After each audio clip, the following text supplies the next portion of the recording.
Portal GA e Instituto Arte Musical apresentam programa Papo de Quinta. Oferecimento Grupo Macedo, construindo sonhos, cultivando o futuro.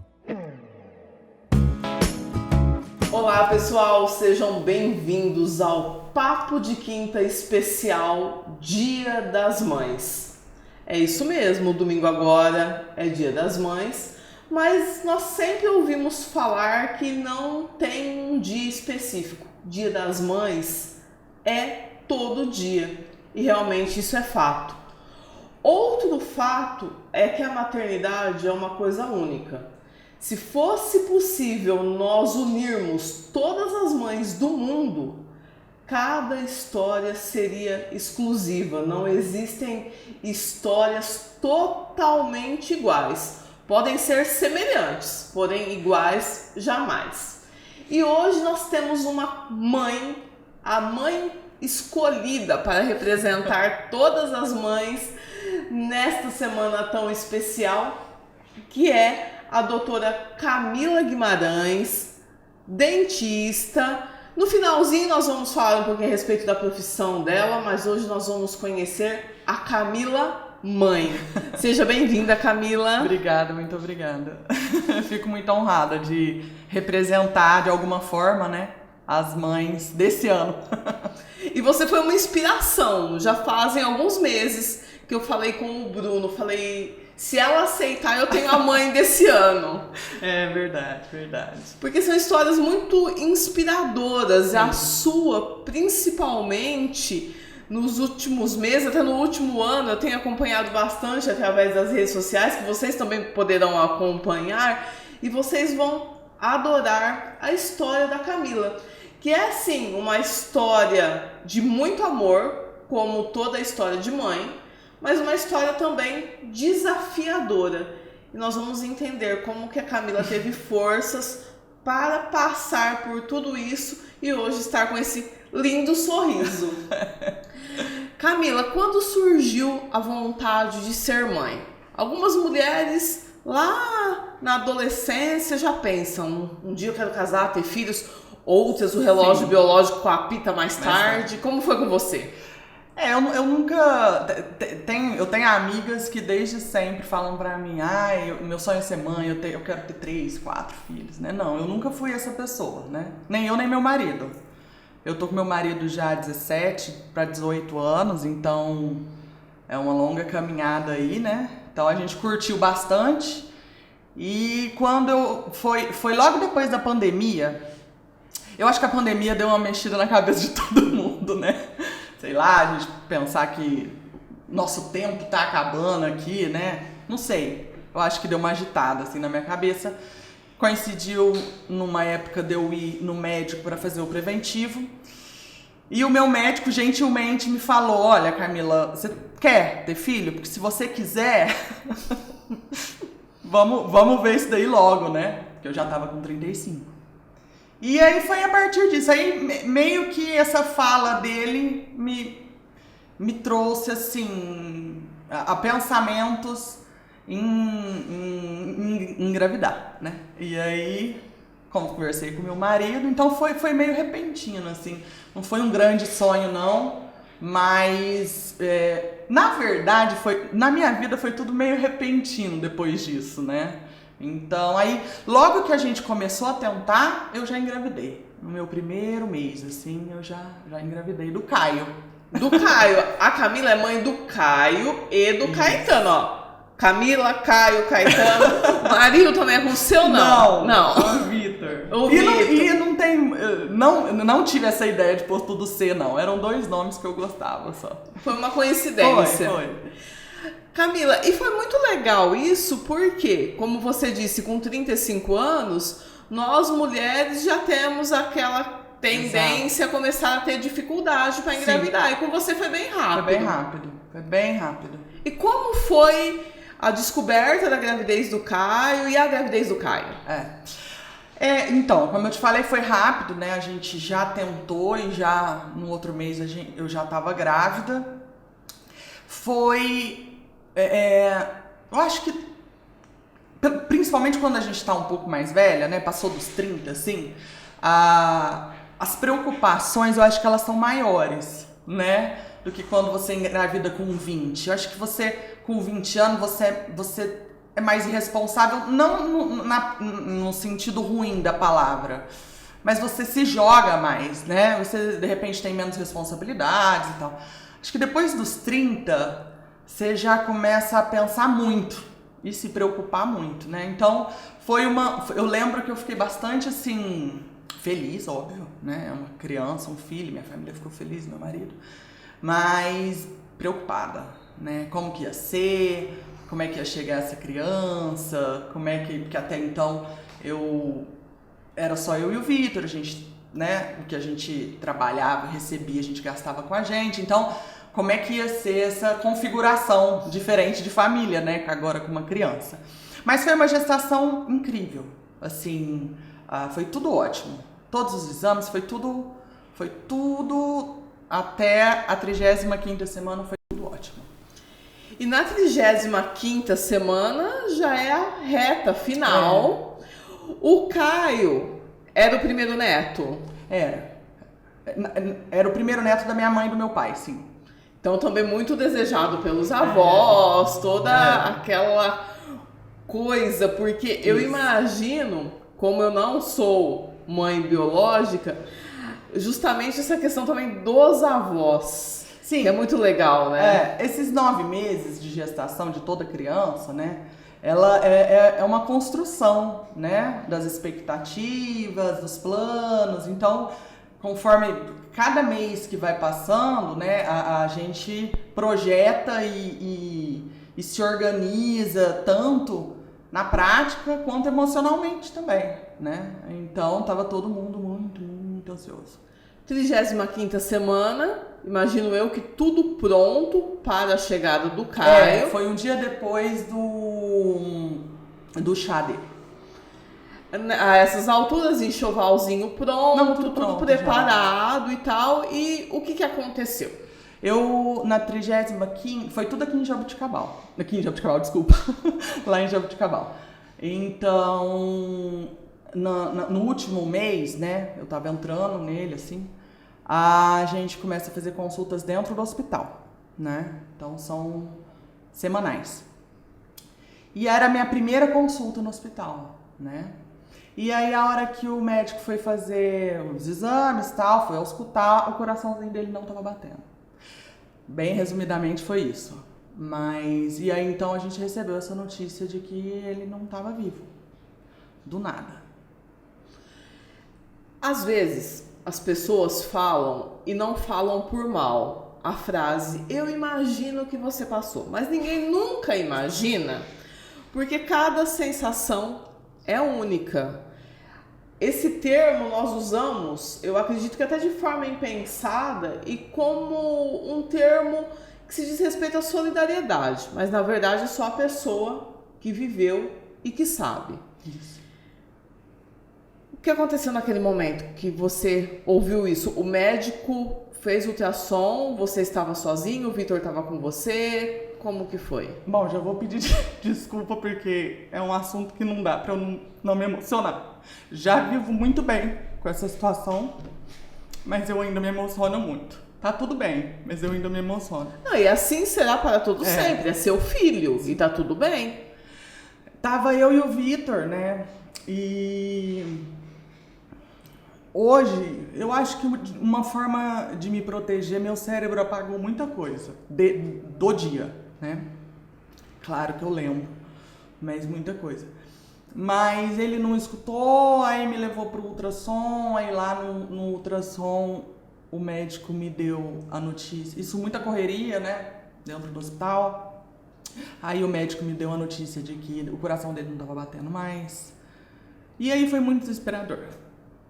Foi muito desesperador. Fui pro quarto, né? A equipe do Santa Isabel, principalmente a parte de enfermaria lá, eles são muito queridos. É uma situação, essa situação, né? Não é uma situação que eu imagino que aconteça todos os dias, né? E eu também acredito que os hospitais têm que estar preparados para isso, né? Porque é uma... Tanto quando nasce um filho e ele morre em seguida, ou quando ele morre dentro da barriga, enfim. Nessas situações, o hospital ele tem que estar muito bem, senão não dá certo. E o pessoal de Santa Isabel foi muito querido comigo. Aí eu fui pro quarto, e aí fui avisada, minha mãe, meu pai, meu sogro, minha sogra, minha irmã. Foi muito difícil. Eu tentei induzir ainda o parto normal, né? Mas não consegui. Então, depois de 24 horas, né? Eu fiz a cesárea. E aí depois me mostraram o Caio, né? Então eu fiquei 2 dias lá, assim. E cada vez eu lembro de menos coisas.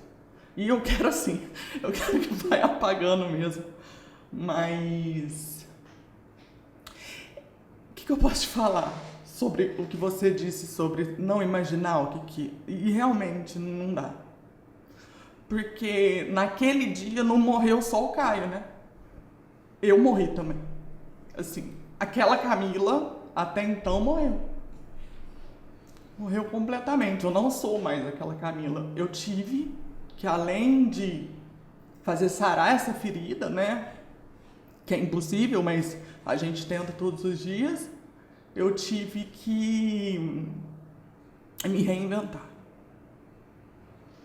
Porque o grande problema, assim, de você perder um filho nessa situação, quer dizer, perder um filho em qualquer situação é a pior coisa do mundo. Mas eu digo a minha experiência, um filho que você não pôde aproveitar, não pôde pegar, né? É que durante a gravidez, todos os planos que você faz para a sua vida, inclui ele. Todos. Um dia depois que ele nasce, 1 ano depois que ele nasce, 10 anos depois que ele nasce, 30 anos depois que ele nasce, você não tem mais nenhum tipo de pensamento sem um filho. Então tudo, da hora que você engravidou até o dia que ele nasce. E de repente, acabou. Quando eu pisei fora do hospital, acabou. Eu tive que sobreviver, né? Porque o sonho é aquele sonho que nós julgamos lógico e natural. Sim. Eu vou fazer uma cesárea, vou ficar alguns dias no hospital com o meu bebê e vou sair com o meu bebê nos braços. E no outro dia eu vou acordar com ele, no outro dia eu vou dar banho nele, no outro dia ele vai andar, e no outro ele vai pra escola, e né? Tudo. Porque além da dor de todo esse processo, teve o pós-cesárea, que você ficou hospitalizada na maternidade. Eu tive tudo, né? Eu tive o puerpério, eu tive lactação, eu tive cesárea, eu tive tudo. Só que as outras mães que estavam lá na maternidade estavam com o bebê e saíram com o bebê. Isso, é exatamente E isso. com você foi diferente. Como infelizmente, com muitas mães mundo afora. Uhum. Cada uma, como eu disse, com a sua história. Isso. Passado esse período, que é claro, gente, são dias, momentos, nós estamos aqui levando a experiência da Camila até vocês, mas nós também não vamos explorar essa situação e também nem queremos que ela reviva cada dia, tá? Então, essa foi a história da Camila com o Caio até esse momento. Sim. Até o momento do nascimento dele, porém é a história da Camila e do Vitor com o Caio para sempre. Ela tem 2 filhos, Sim. o Caio e o Caetano. Passado um tempo... a gente chama de luto perinatal, né? É um luto, né? Que é um luto igual qualquer outro, que existe aí as suas fases e tal, então desenvolvi pânico, essas coisas, não queria sair, fobia social, tal, e, né, enfim, foram passado um tempo e eu conversei com a minha médica e ela disse que eu poderia começar a tentar de novo, se eu quisesse.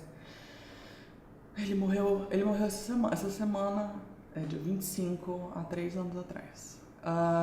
Então ele morreu em abril e eu poderia começar a tentar em dezembro, ela disse, né? Mas por causa da cesárea, na verdade, né?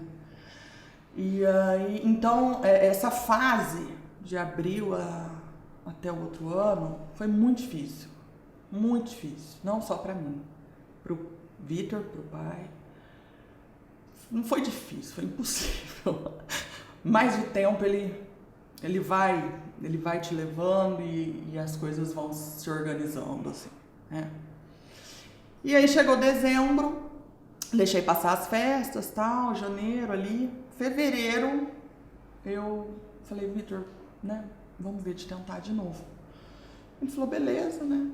Aí, na primeira vez também que a gente tentou, foi no fim de fevereiro, foi na semana do carnaval, que a gente não pulou, né? Mas foi na semana do carnaval que a gente tentou e deu certo. E engravidei do Caetano.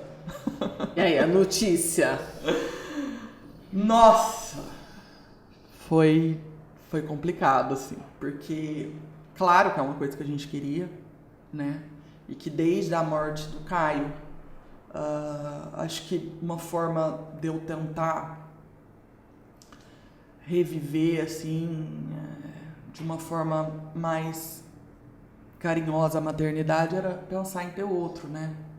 Claro, Caio nunca vai existir outra pessoa para substituir ele, mas um segundo filho. E aí, quando a gente recebeu a notícia, eu fiquei com muito medo, né? Medo dos diagnósticos, medo de perder de novo.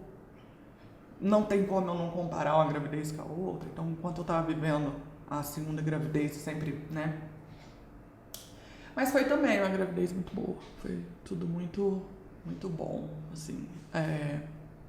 Independente da minha ansiedade, das expectativas, eu passei uma gravidez bacana, não tive nenhum perrengue, não. Esse processo exigiu muito de você psicologicamente. Muito. Porque, suponhamos, o dia do ultrassom do Caetano. Nem fala. Eu fico tentando, é aquilo que eu falei, a gente tenta imaginar e nunca vai conseguir, mas a tensão de cada uma, né, até... Saiu a necrópsia do Caio, né, então eu sabia qual era o motivo da morte dele, era uma má formação, enfim. Então, imagina, eu toda vez que tinha na verdade, todos os ultrassons do Caetano que eu fui tremendo. Eu já chegava na médica e falava assim, eu vou chorar, eu tô desesperada, mas faz aí o que você tem que fazer, não dá bola não. Porque eu sabia que eu ficava muito emocionada, de forma ruim e de forma boa ao mesmo tempo, sabe? De forma boa porque eu tô ali vendo meu filho, o coração dele tá batendo, tô vendo os morfológicos e tal. Mas de forma ruim, pelo medo, né?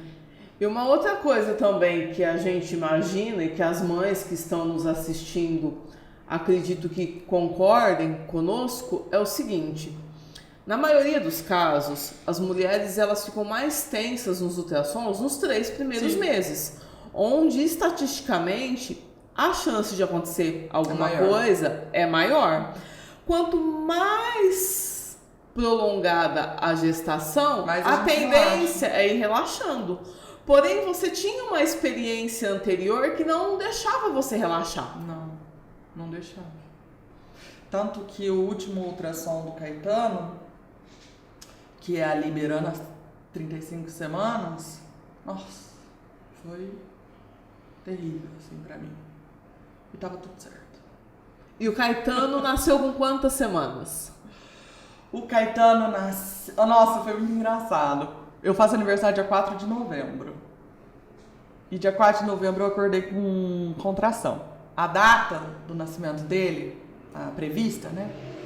Era dia 22 de novembro. Mas dia 4 eu acordei com contração, que era uma coisa que eu ainda não tinha sentido, né? E aí... Menina, mas uma contração, um negócio. Liguei pra minha médica, que é de Ribeirão. a minha enfermeira, porque outra coisa, né? Com esse problema do Caio, menina, eu peguei a melhor equipe que existe em Ribeirão, porque eu falei, não quero que dê falsos negativos, eu quero ser amparado. Então, eu contratei essa equipe incrível de Ribeirão, né? E tem a enfermeira também da equipe. Então, eu contato. Ela falou, não, vem aqui pra Ribeirão pra eu ver. Imagina. Falei, vou. Meu aniversário. Era tipo próximo da hora do almoço, assim. Fui pra Ribeirão, tal, e aquela contração, aquele negócio. Aí eu deitei lá na maca. Ela olhou e falou, tem dilatação aqui não? Falei, não é possível. Ela falou, não. Eu falei, não, mas vou dormir aqui em Ribeirão. Vai aqui, né? Aí fui, aí eu acho que depois disso que ela falou que não tinha, parou. Voltei pra casa no outro dia. Aí ela falou, olha, isso daí é uma contração, tipo uma contração de treinamento, é pródromo, acho que chama, né? Ele vai nascer logo. No máximo em uma semana aí, 10 dias ele vai nascer. Geralmente é assim. Aí eu falei, tá bom. Fui pra casa. Dia 12 ele nasceu. Aí dia 12, mesma coisa. Acordei com uma contração, tal. Fui pra Ribeirão.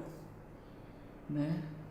E aí, tentei o parto normal. Mas já você vai descobrir porque que não ia dar nunca pra eu fazer o parto normal. Fui, todo aquele quarto, aquele sonho que a gente tem, né? E como já fazia mais de 1 ano e meio que eu tinha feito a cesárea, a minha médica me liberou pra fazer o parto normal, né? Aí, então cheguei lá no quarto, tava tudo preparado, lá em Ribeirão e tal. E nada desse Caetano, e nada. Aí, tipo, no meu limite da insistência, assim, já tinha passado umas 15 horas, mais ou menos. Não tinha dilatado nada ainda, eu tava nos 3, fazia muito tempo. Aí eu virei pra essa médica, uma doutora Flávia, que me acompanhou desde o início. Já sabia de tudo a minha história. Inclusive, quando eu achei ela, eu sentei e joguei a bomba no colo dela.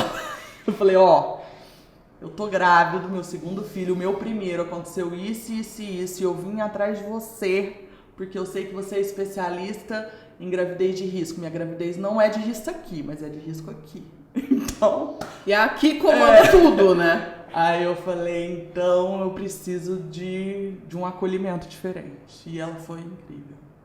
E aí eu lembro que quando eu com as contrações com o Caetano, começou a vir muito, né? O Caio na minha cabeça, assim. E aí ela mesma me sugeriu, falou, não, vamos fazer a cesárea. Vamos acabar com isso e dá tudo certo. Aí eu te falei que você vai descobrir por que ele não ia sair, porque ele nasceu com quase 5 quilos. Jesus, olha, Bruno! O Caetano, ele não usou roupinha RM, gente? Ele não usou fralda RM? Perdeu tudo. Nem as roupas que eu levei pra ele não servia. A saída de maternidade, eu tive que... As perninhas eram fechadas, eu tive que abrir e deixar as perninhas dele pra fora. Ele era o maior bebê da... Todas as enfermeiras que chegavam lá falavam assim, ele que é o bebezão da... Ele era o maior bebê do hospital. É aquela coisa, é sempre redundante perguntar para uma mãe a sensação que é quando nasce um filho.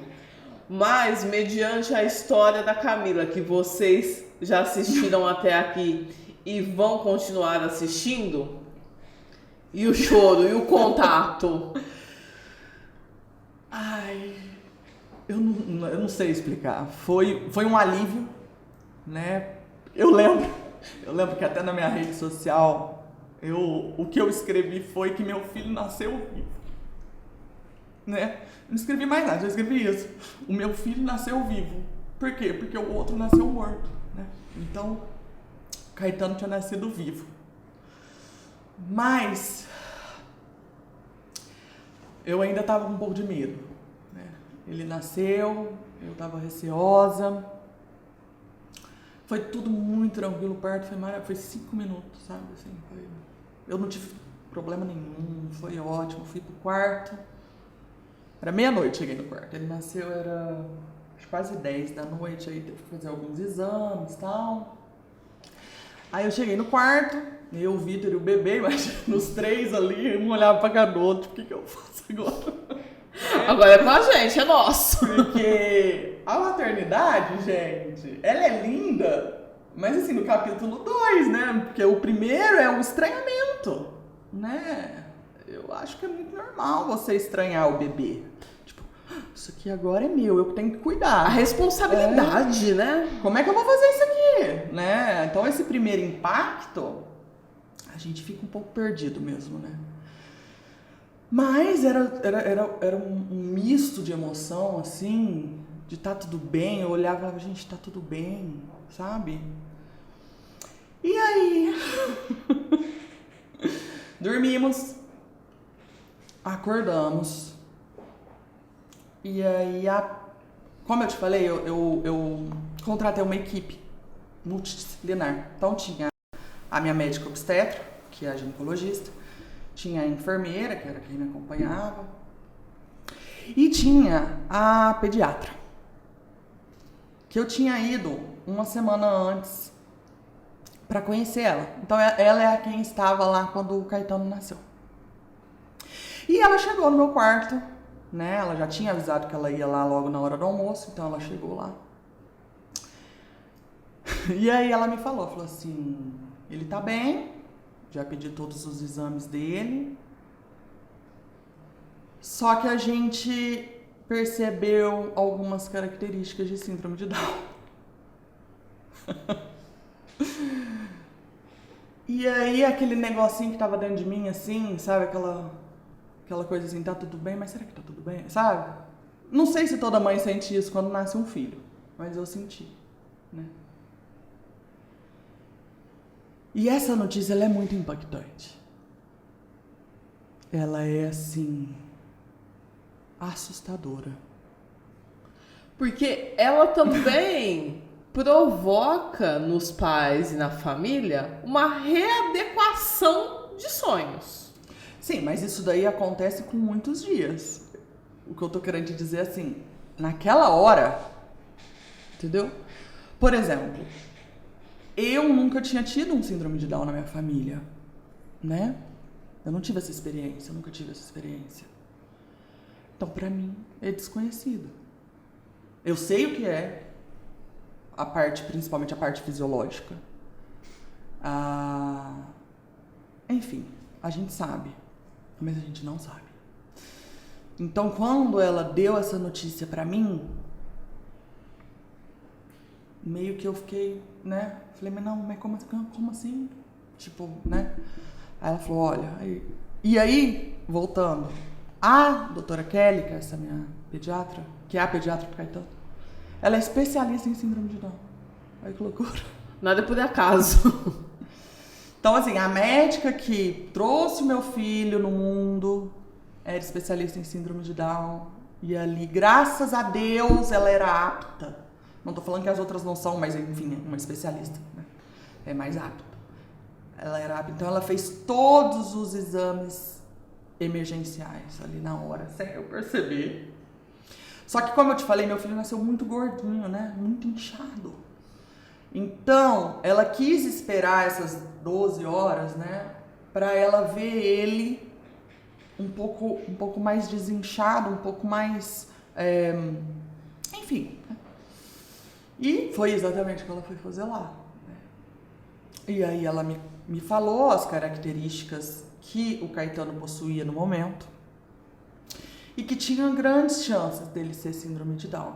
E que, por isso, ela ia mandar ele para o ecocardiograma, porque metade das crianças que nascem com síndrome de Down tem cardiopatia. E, na visão médica, né, essa é a parte mais importante. Né? Então, logo depois que ela falou, o Vitor chegou. O Vitor não estava lá.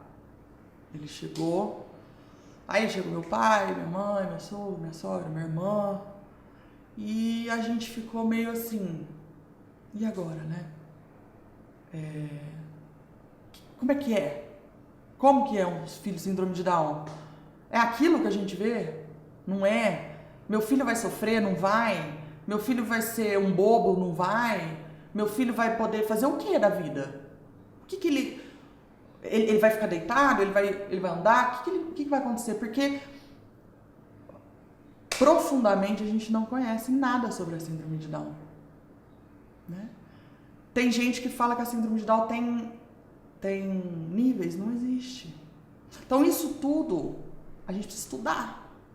A gente precisa mergulhar universo, naquela coisa ali para eu poder ajudar meu filho, porque eu não vou dar nada menos do que ele mereça. Eu vou dar o melhor para ele. Eu tiro da minha boca para dar para ele. Então eu preciso saber onde que eu vou pisar, onde que eu vou levar ele. E essa parte foi incrível, a doutora Kelly ser especialista, porque ela já chegou com metade das coisas que eu podia saber, ela já foi me falando, né? Então, quando eu levei o Caetano para casa, era tudo muito incerto, mas eu já sabia o que eu ia encarar, pelo menos naquele começo ali, a doutora Kelly me auxiliou bastante, né? Quando você levou o Caetano para casa, já tinha saído o resultado do ecocardiograma? Já. Ele tinha cardiopatia. No momento, naquele mesmo dia, já fez e já falou, né? Dentro do hospital mesmo, à tarde. E aí a doutora Kelly, com esse laudo da cardiopatia, ela falou, Camila, eu não tenho dúvida mais não. A gente vai fazer o cariótipo, óbvio, né? Ia demorar uns 20 dias. O cariótipo é aquele exame, para quem não sabe, é o exame genético, que mostra ali se ele tem alguma síndrome e qual é, né? E aí, ia demorar uns 20 dias para sair o resultado, mas ela já falou pra mim, Camila, ele tem síndrome de Down. E mediante a cardiopatia, qual seria o tratamento indicado? Então, como ele fez esse exame a hora que ele nasceu, não dá pra saber. Claro, se ele tivesse alguma coisa ali urgente, ele já ia entrar para uma UTI, de repente fazer uma cirurgia reparadora, provisória, enfim. Não, o que ele tinha é o tal do sopro, né? Que é a CIA, naquele exame, né? Então, era uma coisa assim, ele pode levar ele embora, tá tudo bem, a gente só precisa daqui a um mês fazer outro para ver o que a gente vai fazer, cardiologista, essas coisas. E aí, o Caetano tinha essa cardiopatia, né? E levamos ele embora, mas eu já considerei que ele era síndrome de Down. Quando chegou o resultado, daí 20 dias, eu já não fiquei ansiosa por esse resultado, não, eu já sabia, né? A gente já estava entendendo tudo isso. Aí ele ela tinha cardiopatia. Até então era uma cardiopatia simples, né? Eram 2 buraquinhos, né? Igual o pessoal fala. 2 buraquinhos. E como ele nasceu no fim do ano, né? Novembro ali, eu falei pra ele, eu vou levar ele no cardiologista em janeiro, né? Porque eu não vou nem conseguir, né? E aí levei ele nesse cardiologista em janeiro. Foi refeito esse ecocardiograma e foi confirmado tudo que ele tinha até então. Aí eu marquei uma consulta com o Dr. Zan, não sei se vocês conhecem. Não conhece. Quem é do mundo da síndrome de Down que conhece. Mas enfim, Dr. Zan é o maior nome que a gente tem hoje no Brasil, América Latina, de um médico que ele é especialista em síndrome de Down. Ele é geneticista, pediatra, ele tem é um senhorzinho que atende lá em São Paulo. E eu queria muito uma consulta com ele. Então, quando o Caetano tinha 4 meses, eu levei ele lá em São Paulo. A consulta dele é de 3 horas, assim. E aí ele virou e falou assim, e essa cardiopatia aqui? Eu falei, então, a gente levou... Eu já tinha ido no cardiologista, só que eu não tinha gostado muito do que eu tinha ido. Ele falou, você é doida? Ali do seu lado é o Dr. Ulisses. O Dr. Ulisses é o maior do Brasil, da América Latina. Ele só faz coração de criança. Eu falei, eu vou lá. Que é em São José do Rio Preto. Então, assim, foi muita coincidência. Agendei e fui. Ele fez cirurgia também em abril. Dia 17 de abril ele fez cirurgia. Ele estava com 6 meses? 5 meses. 5 para 6, 5. E aí, levei nesse Dr. Ulisses, que realmente é um fenomenal.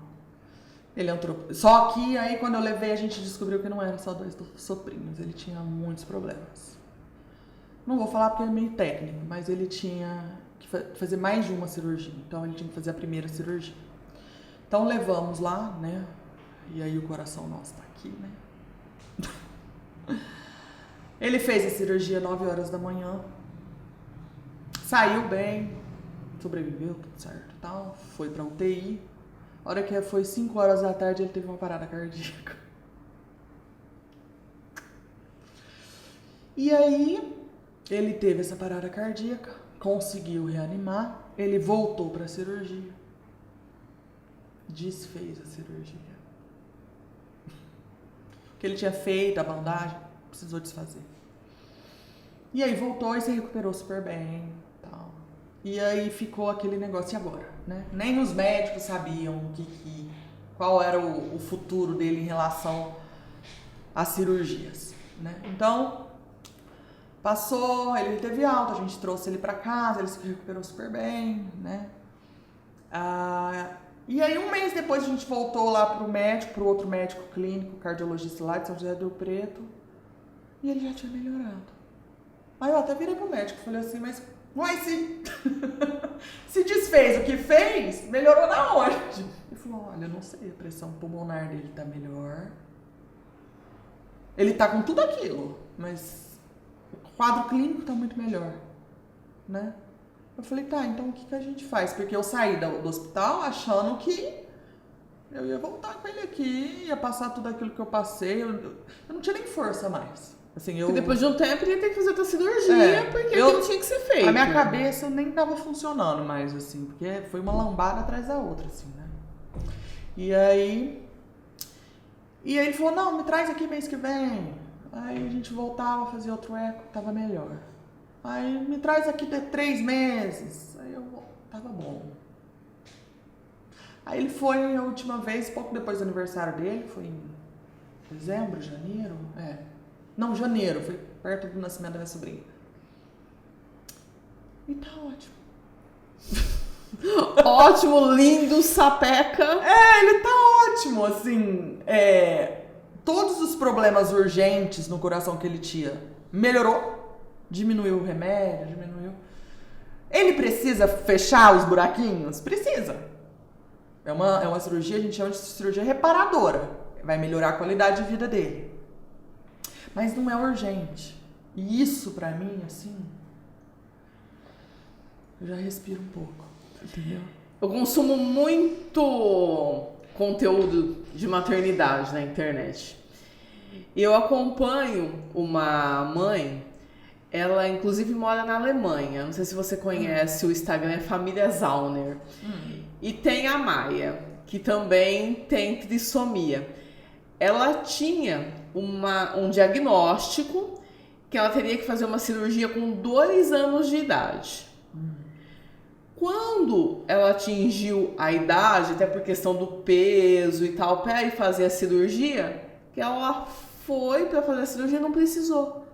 Agora a Maia já tem quase 5.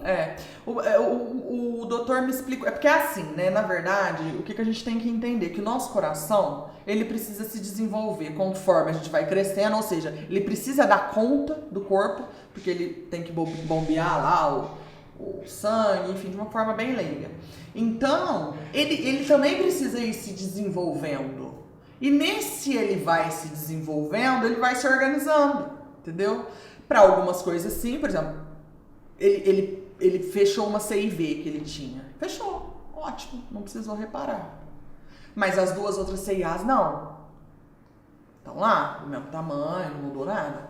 Então, assim, o coração, ele pode mudar pode mudar tanto clinicamente, né, quanto fisiologicamente. Ou seja, o paciente, ele pode, por exemplo, o Caetano, ele tinha uma pressão pulmonar muito alta devido ao problema do coração dele, o que fazia a saturação dele baixar um pouco, que deixava ele mais, entendeu? Aí tem a parte clínica, ele ficava mais cansado, entendeu? Toda essa parte.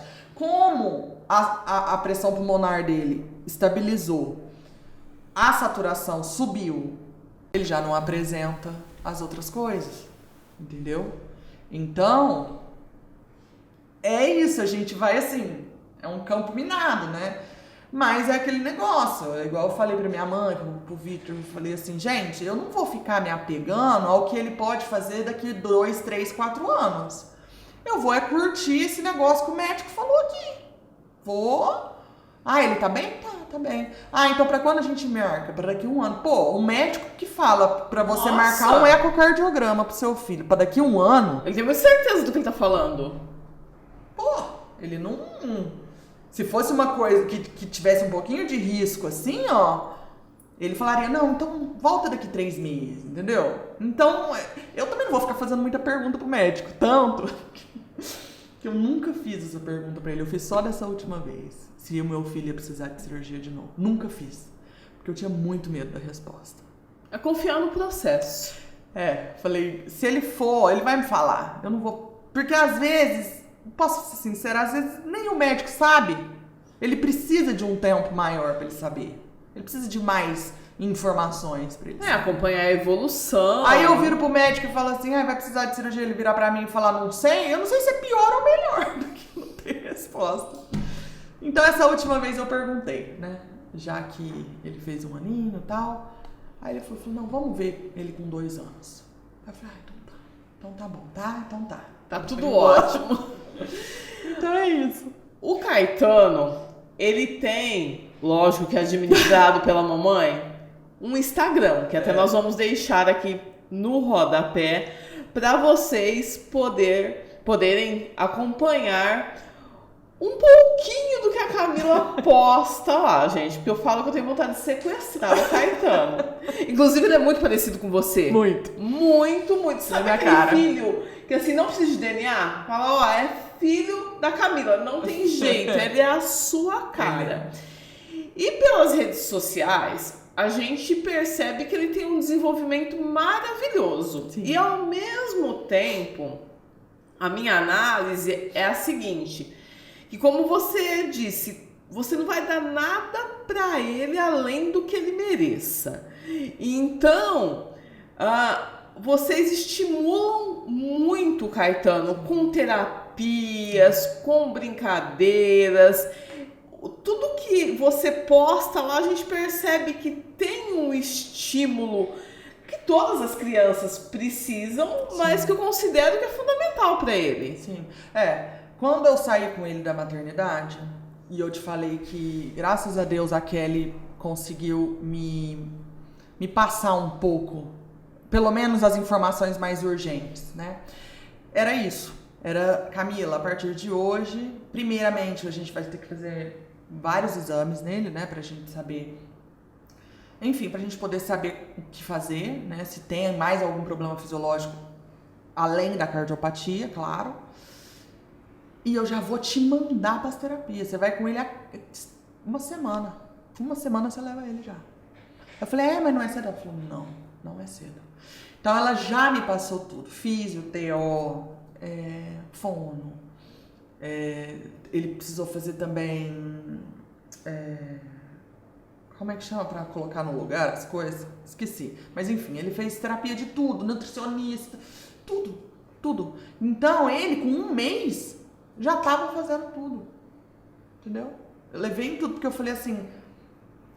Porque a gente, quando a gente é ignorante sobre um assunto e a gente tem que se colocar nesse lugar quando é preciso, eu era ignorante quanto a isso. Eu falei assim, eu preciso ter um arsenal de informações verdadeiras, pelo amor de Deus, porque a internet tá cheia de coisinha, né? Enfim, vamos atrás da ciência, né, dos estudos, pesquisa, isso é muito importante. Então, eu me armei de tudo, comecei a seguir perfis queridos de personalidades, que tá cheio de famoso síndrome de Down, viu? Fazendo muito mais que a gente, e muito melhor. Verdade. Enfim, comecei a seguir esse pessoal, através deles... Eles passam muitas informações importantes pra gente. E eu fui me inserindo nesse nicho, né? É novo, né? E muito... Enfim, tem muita informação valiosa ali.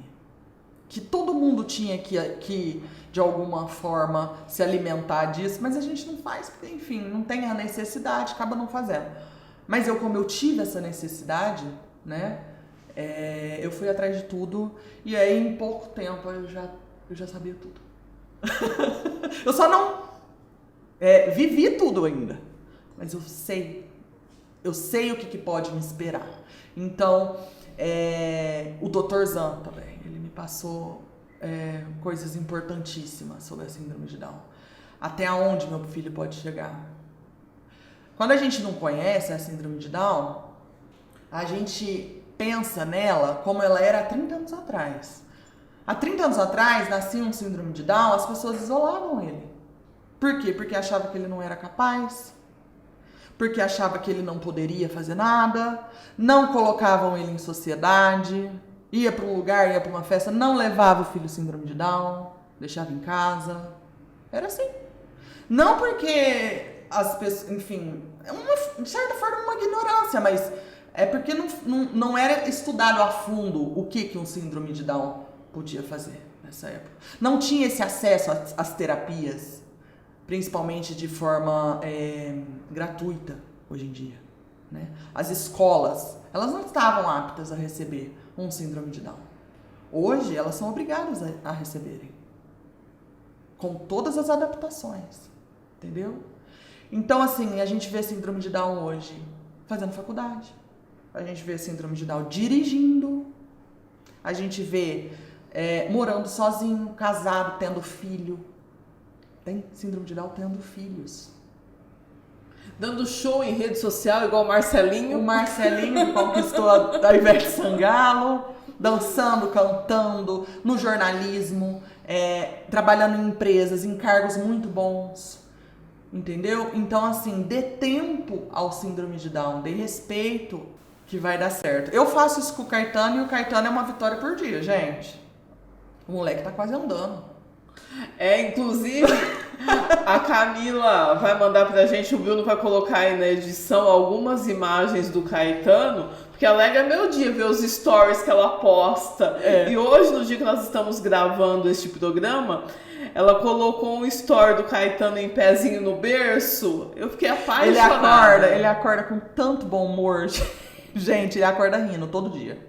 Todo dia ele acorda rindo. Então, várias vezes eu falo, às vezes eu começo a filmar de luz apagada, porque as pessoas não acreditam. Eu deixo a luz apagada, acendo para as pessoas verem que ele acorda sorrindo todos os dias. Ele é assim, demais. Ele é engraçado demais. Ele é o brilho dos olhos da minha família inteira. Do Vitor, das vós, dos vizinhos, da babá, de todo mundo. Ele é demais. Em que momento você decidiu criar o Instagram? Então, uma história essa daí. O que acontece, né? Quando eu tive o Caetano, já tinha muita gente. Pensa assim, todo mundo que me rodeava estava muito ansioso pela chegada do Caetano por causa da perda do Caio, toda essa história. Aí o Caetano vem com síndrome de Down. Aí essa comunidade cresceu muito. Já era muita gente, ficou mais ainda. Eu ainda tenho esse grupo de WhatsApp. Tem umas 100 pessoas nesse grupo. Mas mesmo assim, toda hora, cadê o Caetano? Cadê o Caetano? Cadê o Caetano? Cadê o Caetano? Eu falei, você quer saber? Eu vou montar uma rede social pra esse menino aí. A hora que ele conseguir mexer, ele mexe. Mas por enquanto, aí eu vou postando foto, vídeo. E é maravilhoso, porque através do perfil dele, eu conheço outros perfis, né? De síndrome de Down, de pessoas atípicas no geral. E é maravilhoso. Ali, a hora que eu entro no Instagram dele, é um momento de eu me reconectar, né? As raízes da síndrome de Down, né? Ao que realmente importa da síndrome de Down, para eu saber e para eu passar pro meu filho. E aí o Instagram foi crescendo, e aí é muito engraçado que esses dias eu fui levar ele na natação. Primeiro dia dele na natação, né? Aí eu levei, aí eu entrei com ele e tal, aí a menina assim na recepção falou assim, eu sigo ele. Eu falei, Ele é famoso. Eu falei, ai, que legal. Ela falou, ai, eu adoro, eu sigo ele. Eu falei, tá vendo, gente? A pessoa não me conhece e segue ele, né? Mas foi o meu caso, por exemplo, Sim. que eu comecei a segui-lo. E antes da gente ter conversado, eu nunca havia conversado com você. Eu lembro a época da cirurgia. Da cirurgia foi quando teve mais gente. E eu ficava muito tensa, assim, porque a internet, gente, vocês sabem disso, é muito louco. A gente aprende a gostar da pessoa, a amar a pessoa, a se preocupar com a família, que às vezes a gente nem conhece. Sim. E eu ficava muito tensa, Camila. Eu ficava toda hora falando com o meu marido. Ela não postou nada do Caetano. Como será que o Caetano tá? Eu ficava dividindo com ele, sabe? Até que um dia eu mandei um direct perguntando como que ele tava. E você respondeu que ele tava bem. Aí eu falei, ai, graças a Deus. Ele tava... porque lá na UTI é muito bonito difícil. esse lado da internet, né? Lá na UTI eu ficava muito sem o celular me dava um pouco de ansiedade. Mas, ao mesmo tempo, eu falava assim, gente, é tanta gente que tá preocupada, eu preciso postar alguma coisa. Então, aí, às vezes eu ia lá e escrevia um textinho, hoje ele acordou assim e tal. E outra, né, eu não queria postar nada até que tivesse um desfecho, entendeu? Então, assim, ele teve uma parada cardíaca, voltou pra cirurgia, as primeiras 24 horas são muito tensas, então eu não postava nada, e as pessoas ficam malucas, né, perguntando. E ali foi uma forma, era engraçado, que batia mais views nos stories do que seguidor. Eu tinha 2.500 views, assim, e tinha 1.000 pessoas seguindo ele. Aí eu falei, gente, tem gente que sabe dele, né? Que acompanha, mas não que acompanha, mas o que eu tô querendo dizer é assim, como alastra a coisa. Alastra. E esse lado que eu falei bom da internet, que a gente sempre menciona, alguns episódios anteriores nós até falamos a respeito, é isso, a internet tem muita coisa ruim, mas tem muita coisa boa, porque você recebe muita energia de amor. Às vezes uma pessoa que você nunca viu tá lá rezando por você, pela sua família, pelo seu filho. Quando o Caio morreu, eu tenho Twitter também. Na verdade, agora eu não tenho mais, porque teve aquela queda do Twitter e eu saí. Mas eu sempre usei muito o Twitter e eu tinha bastante seguidores no Twitter. Era a minha rede social, né? Quando o Caio morreu, eu ainda estava bem ativa lá. Eu devo ter recebido umas 10.000 mensagens. Jogando baixo, assim. E eu lia e foi aquilo que me dava um pouco de... né? Porque era muito carinho que eu recebia. Muito carinho, muito abraço, muita identificação. Olha, aconteceu isso comigo também. Olha, a minha irmã aconteceu isso, nasceu e morreu. Então, você vê que é muito genuíno, né? Totalmente. O que eu acho é o seguinte, eu pelo menos sou assim, pra eu escrever alguma coisa pra alguém que eu não conheço, aquilo tem que me tocar muito. Não é? É verdade. Porque a gente às vezes não escreve nem pra quem a gente conhece. Não é? Às vezes você vê um parabéns. Ah, tá bom. Você nem vai lá e escreve parabéns. Ou às vezes você... Enfim, precisa te tocar pra você comentar, escrever, mandar um direct ou escrever num comentário do post. Então, essas pessoas que me escreveram não me conhecem. Eles não me conhecem. No Twitter ninguém me conhece. Então, pra elas escreverem textos, é porque aquilo tocou ela de alguma forma e isso era um combustível pra mim, entendeu? Fala assim, opa, eu não tô tão sozinha, tipo, não dá pra eu dividir minha dor, mas eu posso receber esse carinho, entendeu? Então foi algo, gente, que eu não conversava há muito tempo, lá da escola, lá de Garapava, que eu nasci lá, gente que, às vezes eu tive algum desentendimento, virou e falou assim, não, Camila, esquece. É o de menos, né? Entendeu? Eu resgatei grandes amigas, muito. Muita gente participou dessa fase minha que eu nem imaginava que existia ainda. E que se tornou pessoas muito importantes pra mim, né? E é engraçado que eu tive amigas também, muito próximas, que não escreveram nada. Uma semana depois, assim, eu lembro que elas escreveram assim, você encoraja de me mandar mensagem. E eu vou te falar uma coisa, eu entendo perfeitamente isso daí. Porque eu não sei se eu conseguiria também. Então eu tive umas 3 grandes amigas que esperou passar alguns dias pra me escrever, falando assim, Camila, o que eu ia falar, né? Você vai me desculpar. Eu não consegui. Não consegui te escrever. Eu tô te escrevendo agora porque eu acho que agora até você tá melhor pra receber, né? E eu melhor pra falar. Então, cada pessoa tem uma reação, uma percepção, age de uma maneira e não significa que está mais ou menos preocupado, não tem nada a ver. Você não tem o que fazer, né? Você vai fazer, tipo assim, ok, você vai falar, olha, sinto muito, mas você vai fazer o quê? Você não tem o que fazer. A gente cai naquilo, você não tem nada pra adianta. ajudar. Nada que você fizer vai me ajudar, entendeu? Então, não faz sentido mesmo. Realmente. E o nome, o arroba do Instagram do Caetano, como surgiu?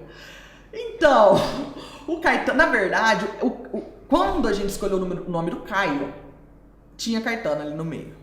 Só que Caetano é um nome mais, como que eu falo, diferente, ele é muito forte, sabe? A gente ficou meio receoso de colocar tal, então colocamos Caio. Aí quando eu engravidei do Caetano, eu nem precisei pensar, a gente já sabia que o nome era Caetano, né? Eu queria ter colocado a arroba Caetaneando, né? Que é o da música do Djavan, né? Mas não tinha mais. Aí eu pus Caetanando, né? Como se você tivesse... É um verbo, né? De caetanear, mas é Caetanando. Então é Caetanando. E a gente se sente, através desse arroba, realmente ali envolvido, participando. É muito curioso essa conexão do arroba com o que a gente sente acompanhando. Isso. Camila, sua história é pesada, muito linda, apesar dos desafios, muito linda, porque, como eu disse, quando nós temos a oportunidade de ver o sorriso do Caetano, igual vocês vão ver aí nas imagens, a sensação que dá é que você pensa, tudo valeu a pena. Sim. E é isso mesmo que você pensa? É um processo que eu ainda tô passando, né? Eu acho que a perda do Caio foi muito, muito forte, né? A chegada do Caetano com a síndrome de Down também foi muito forte. A única coisa que eu sei é que o Caetano, ele me dá todo o amor que eu preciso, entendeu? Eu não sei se... É até esquisito falar isso, mas eu não sei se fosse uma pessoa sem síndrome de Down, eu não sei se seria tão grande o amor que ele dá, porque ele é incrível, assim. Intenso. Ele é intenso. Ele é intenso, ele se faz muito presente. O Caetano é aquele que, se chega num lugar assim, não existe outra coisa mais. E eu não tô falando isso porque eu sou mãe, não. É verdade. Se você chega com o Caetano, acabou. Acabou. É só o Caetano. As pessoas ficam loucas nele. Entendeu? Então, eu acho assim, eu não sei, não acredito muito nesse negócio de destino, nem que mandou isso pra suprir outro. Não, eu não acredito muito nisso não, porque eu levei muita lambada, né? Foi muitas, assim, uma atrás da outra. Então, é como se toda a esperança que a gente vai tendo, ela vai ficando cada vez menor, entendeu? As expectativas vão baixando muito. Se blinda, né? Exato. Então as minhas expectativas são muito baixas, assim, né? Ela tá começando a melhorar agora. Mas até o ano passado, assim, acho que até a consulta desse último cardiologista dele. Porque eu também pensava, e se meu filho morrer numa cirurgia? Entendeu? Então, são sentimentos muito pesados.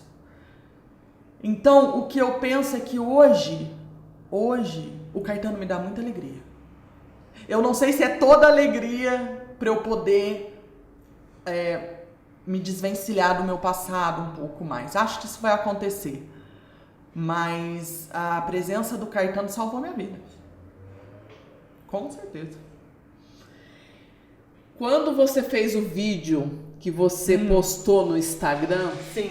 que foi quando de fato eu conheci a sua história, entendi o que havia acontecido, Sim.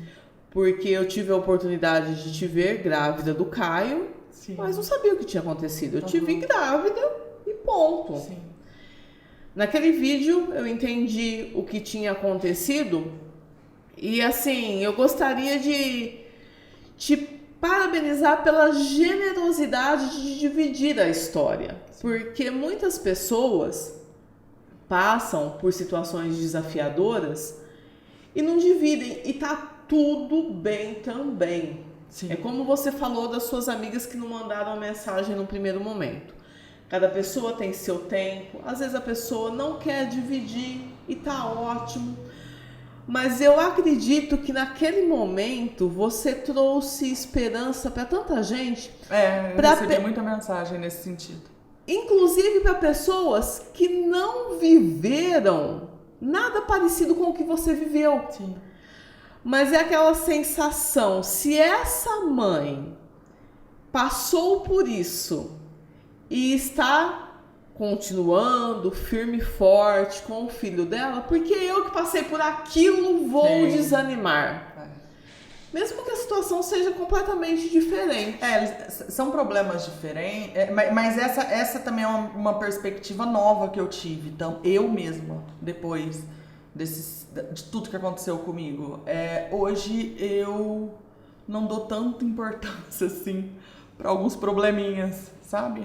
Eu sempre rapidinho, tem um negócio muito engraçado que eu lembro que fazia uns 5 dias que eu tinha perdido o Caio, assim, mais ou menos. Eu tava no auge da revolta, assim, né? Que você sente muita revolta também. Raiva. E eu tava, acho que no Twitter, e tinha um cara lá. Pra você ver como os sentimentos são estranhos. Tinha um cara lá que ele tinha levado um golpe, que ele tava com um celular assim, o cara pegou o celular dele, entrou na conta dele e roubou 150 mil reais dele. E esse era o assunto do Twitter no dia. E ele tava assim, arrasado. Ele tava assim, ele escreveu tweet atrás de tweet, mas muito arrasado, assim, mas muito, assim, à beira da morte de arrasado. E a única coisa que eu pensei na hora foi o seguinte: pelo amor de Deus, me roubem 150 mil reais e me devolve meu filho. Mas, não, 150 não. Leva ao apartamento, entendeu? Então, pra você ver, na hora, aquilo me bateu dessa forma. Gente, é óbvio, você vai levar num golpe 150 mil reais, você vai ficar arrasado mesmo. É óbvio isso.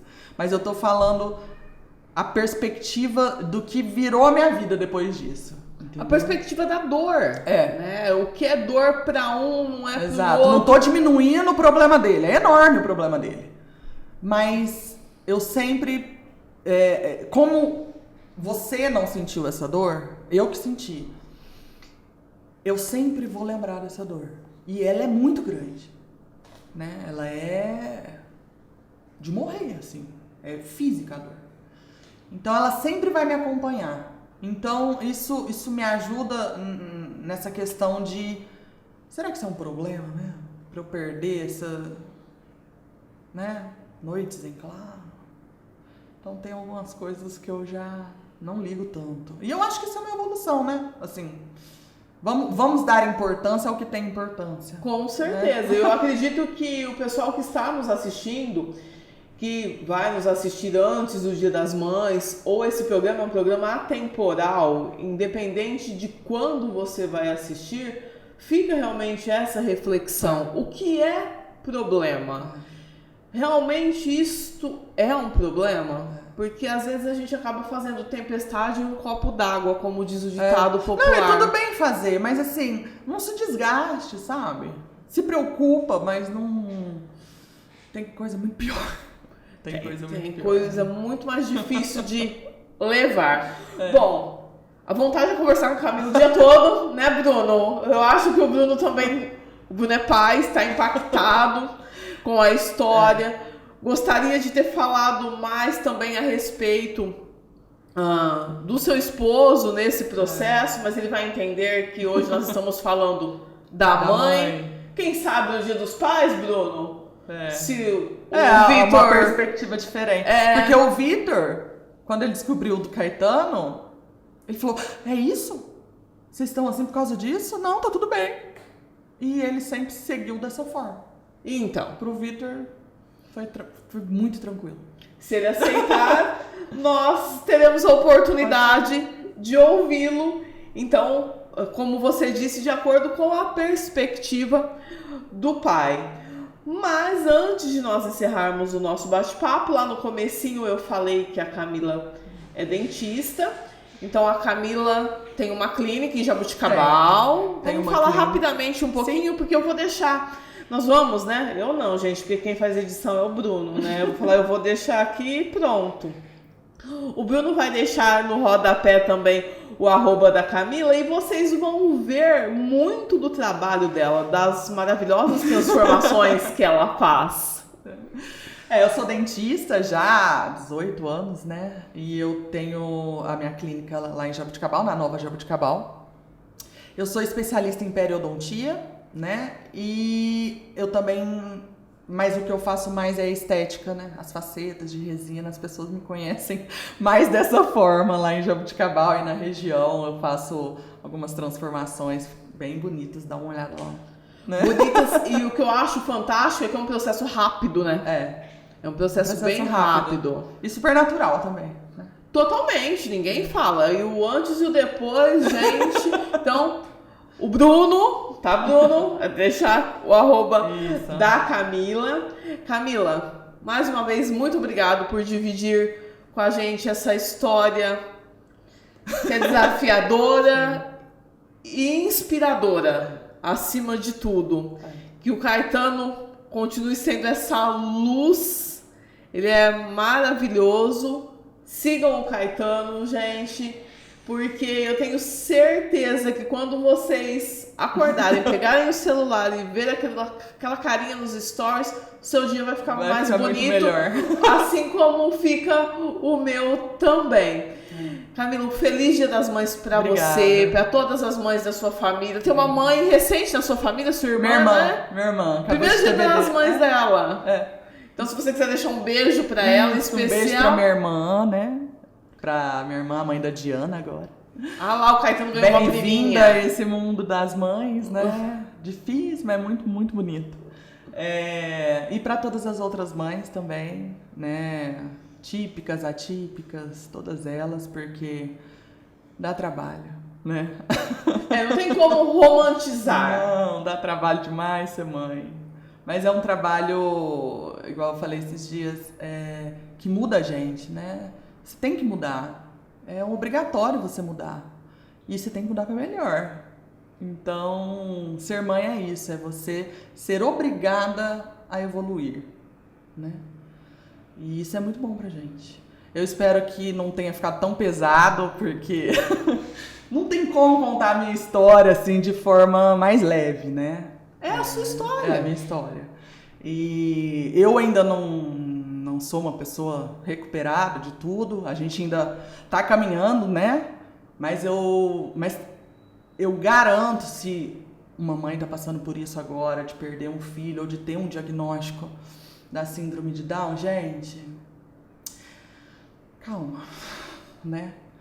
Calma, deixa os dias passarem, né? Tenta ser o melhor que você pode ser pro seu filho e pra você, que vai dar tudo certo. Vai dar. Camila, eu já contive a emoção aqui em vários momentos. Recado final. Imagine que daqui a alguns anos o Caetano vai estar lá mexendo na internet, vai assistir esse programa, Dia das Mães do ano de 2025. Que recado você deixa pra ele olhando nessa câmera? Ai, meu Deus! Ai, meu neguinho! O que eu falo pra ele? Que ele chegou num momento muito importante, que ele salvou minha vida, né? Eu não consigo imaginar como é que eu ia continuar vivendo. Então, que ele salvou a minha vida, que ele salvou a vida do pai dele, dos avós, que ele não poderia ter vindo melhor. Eu jamais escolheria ele ter vindo sem a síndrome de Down. Depois de um tempo, eu vi a beleza da síndrome de Down. E você, Caetano, você é um menino lindo que tem a síndrome de Down e que me dá orgulho todos os dias. Então, eu acho que ele vai estar ótimo.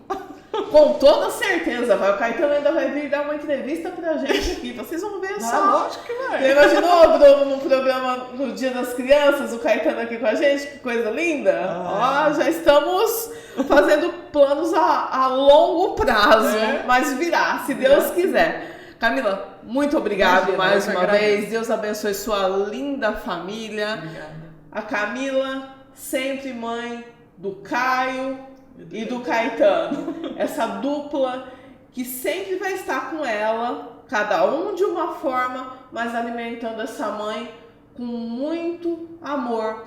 E é isso que nós desejamos para todas as mães nesse Dia das Mães. O Portal GA deseja amor para vocês, que você merece ser feliz. Um grande beijo no coração de cada uma de vocês. Curtam esse programa, compartilhem, aproveitem essa história e tirem dela muito amadurecimento, muita sabedoria. Tchau, tchau.